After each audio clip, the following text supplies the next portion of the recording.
Hello there!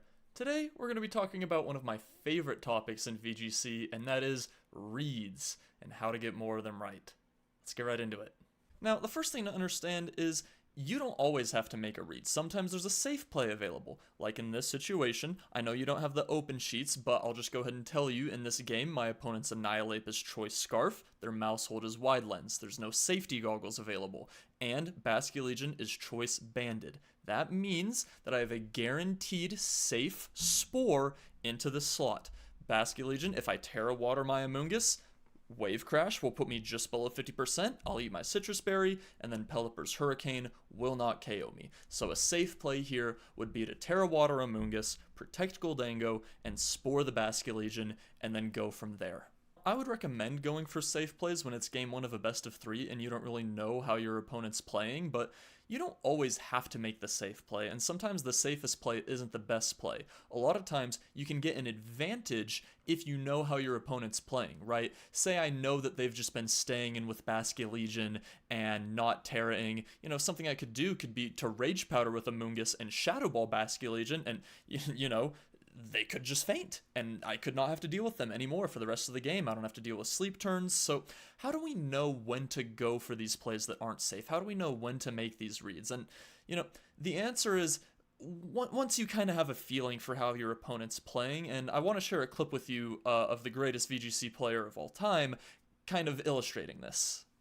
I could just double Hyper Voice. I could also Earth Power the Talonflame because I'm pretty sure it's switching into Goldango. Talonflame switch! Talonflame switch to Goldango! Show me Goldango! Oh! Goldango, my friend! Oh, what a great defensive play! It honestly is an incredible defensive play. However, I'm clued in. I'm playing game 3 with you. You think I didn't learn? You think I wouldn't notice that that's the kind of play that you like to make? Oh no, my Hyper Voice did nothing. Too bad I got a big ol' Earth Power for you coming right up. So long, Goldango. You caused me a lot of trouble, and I won't miss ya. Okay, but sometimes it's not game 3. Sometimes we don't know how our opponent plays. Sometimes we're just in a random ladder game in a best of 1, and we're in a situation where there's multiple options, and, how do we pick the best option when there are multiple good options? Well, I'm going to tell you, the answer is all of those options are not equally weighted. And I feel like in order to talk about this, we need to talk about rock, paper, scissors. Okay, stay with me. This is gonna make sense. So, according to statistical analysis, players tend to choose rock as their first pick 35% of the time. Paper and scissors are less common initial choices, with paper being picked 29% of the time, and scissors at only 26% of the time. Now, that doesn't sound like it should make any sense, right? There are 3 options, so shouldn't each one have a 33.3% chance of being chosen? But the thing is humans are complex. We don't just go with the statistical probability. People want to choose a rock because they want to pound their fists down. They want to be aggressive. And, when you're playing the game, rock, paper, like the default is rock. Now, this isn't just a trend for rock, paper, scissors. Think about VGC. Think about how VGC is so much more complex. There's so much more nuance to the decisions. There's such a greater emotional factor that goes into playing it. So when you're in these rock, paper, scissors situations, players will tend to choose a certain one first more often than not. So to illustrate this, I want to take you to a situation that will be very familiar for you if you've played VGC in Regulation H, but if we're not in the current regulation, here's how you can think about it. They have their redirector with taunt against our redirector and setup sweeper next to their setup sweeper. Now there's a few options that could happen here, okay? Option 1, they go for beat up and rage fist. I go for protect on Goldango and spore into Annihilate on Amoonguss, okay? Option 2, they can go for taunt onto my Amoonguss and go for bulk up on Annihilate.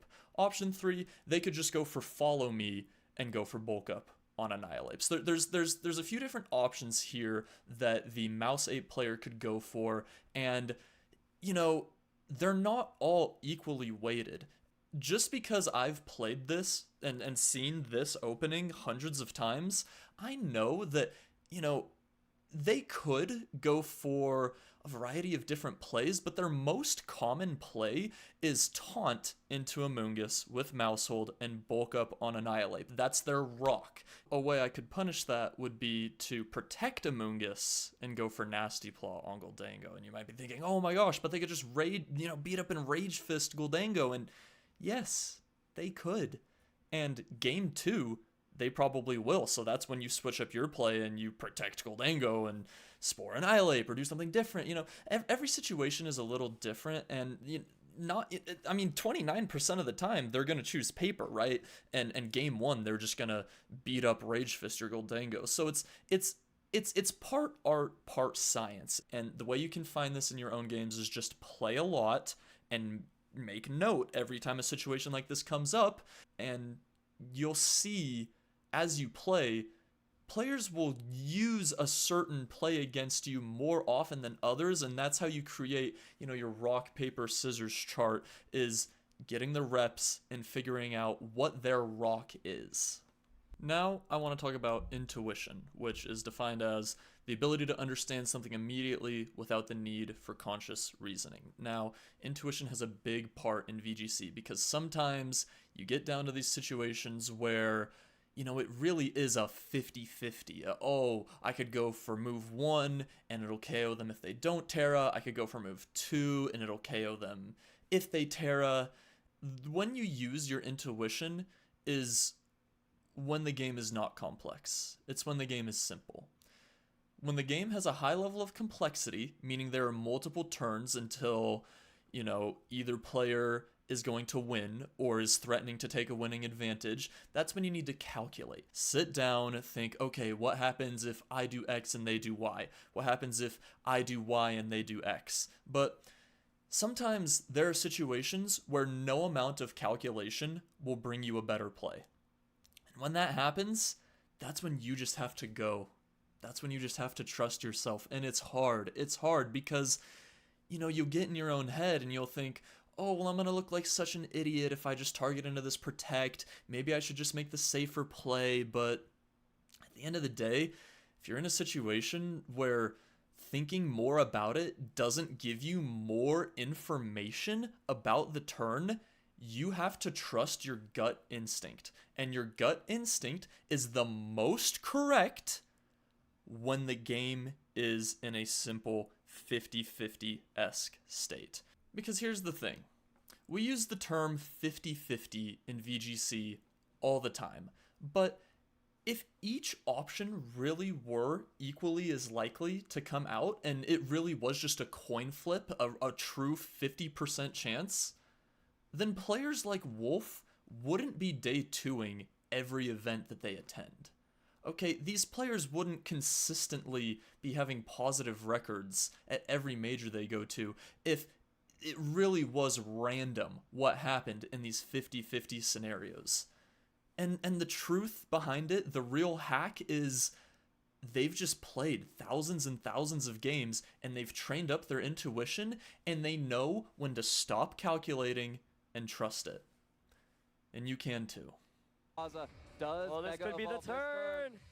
It gets the damage off. It may be what makes Wolf the world champion. Rayquaza's Delta Stream now out on the field. Groudon protects. Oh, Wolf. Oh, what did Wolf do? Did Wolf attack that Groudon? Him on top goes for the fake out onto the Bronzong. So Bronzong's not going to be able to move. Groudon's not going to take any damage here, but nothing else. Oh, he went for the Swords Dance. That might have just won Wolf League the World Championship.